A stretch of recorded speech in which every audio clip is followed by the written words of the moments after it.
আজকে আমার ভাইয়া আসতেছে, তো গতকাল রাতে কিন্তু 2টা বাজে ফ্লাইটে উঠছিল। তো ফ্লাইটে ওঠার আগে কিন্তু আমাদের এখানে অনেক ঝড় বৃষ্টি শুরু হয়ে গেছে। আল্লাহকে ডাকতে ডাকতে অনেক টেনশনে ছিলাম ফ্লাইট আবার কোনো মিস হয় নাকি।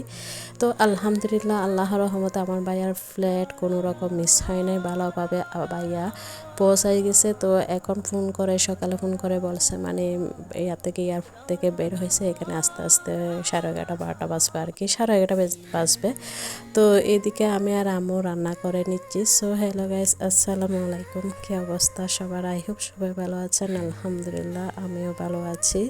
তো আগের দিনে তো চলে আসলাম বাপের বাড়িতে, ভাইয়া আসবে সেজন্য। তো আজকে ভাইয়া আসতেছে, আমরা তো অনেক বেশি খুশি। তো আরও বেশি খুশি হতাম যদি আব্বু বেঁচে থাকতো। আজকের এই দিনটার জন্য আমার আব্বু অনেক বছর অপেক্ষা করছে, তারপরও আল্লাহর অশেষ রহমত হয় নাই, সেজন্য আব্বু চলে গেছে না, ভাইয়াকে দেখতে পেল না। এটার জন্য আমাদের সবারই অনেক মন খারাপ, বিশেষ করে আমার ভাইয়ার অনেক বেশি মন খারাপ। তো যাই হোক, আজকে ভাইয়া আসবে সেজন্য কী কী রান্না করতেছি সেটাই সবার সাথে শেয়ার করতেছি ভিডিওর সাথে। তো এই যে প্রথমে এখানে গরুর মাংস রান্না করতেছি। আমার ভাইয়া একটু বেশি গরুর মাংস রান্না করো, ও একটা জিনিস ও কোনো কিছু তেমন একটা খেতে চায় না, অল্প অল্প করে খায়। তো ভাইয়া গরুর মাংসটা অনেক বেশি পছন্দ করে, সেজন্য গরুর মাংস রান্না করতেছি। এদিকে একটা ভাজি করতেছি পটল আলু এগুলা দিয়ে। তারপর হচ্ছে এখানে আমাদের কই মাছ পাইছে, একদম দেশি কই মাছ। তো এই কই মাছগুলো রান্না করতেছি, জানি না এগুলো খাবে কিনা, ভাইয়া কাটার জন্য কোনো রকমের মাছই খায় না। তো যাই হোক, তো বড় একটু একটু করে রান্না করতেছি। তো রান্না করতে করতে একটা কথাই চিন্তা করতেছি, এই বুঝি ভাইয়া চলে আসলো। আমরা তো অনেক বেশি খুশি, যেহেতু 6-7 বছর পর ভাইয়া আসতেছে দেশে। তো এই যে হচ্ছে এক পাশে হচ্ছে ডালও রান্না করতেছি।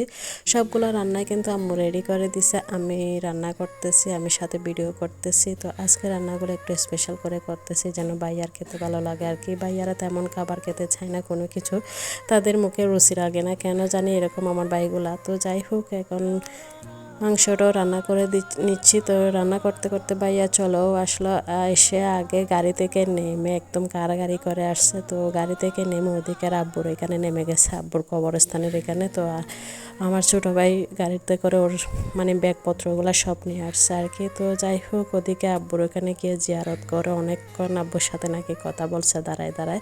তো ওইখান থেকে এসে তারপর ভাইয়াকে দেখলাম, অনেক তো খুশি হয়ে গেলাম। তো ভাইয়া একটু ইমোশনাল হয়ে গেছে। তো যাই হোক, ভাইয়া এসে রাস্তা পানি খেয়ে রেস্ট নিচ্ছে।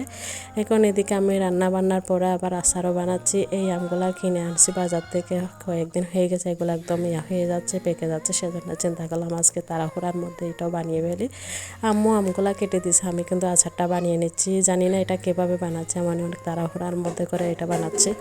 আমগুলো একটু সাইজে বড় করে কাটা হয়েছে, এটা আমি তেমন ভালো করে সেদ্ধও করিনি। তাড়াহুড়া করে আচারগুলো কীভাবে বানাইছে আমি নিজেও জানি না। তারপর এগুলো আবার রোদে শুকাইতে দিছি তখন অনেকখানি রোদ চলে গেছে। তো শেষে একটুখানি রোদ পাইছে আর কি। আচার মধ্যে যত বেশি রোদ খাওয়াইতে পারবেন আচারগুলো তত বেশি ভালো থাকবে।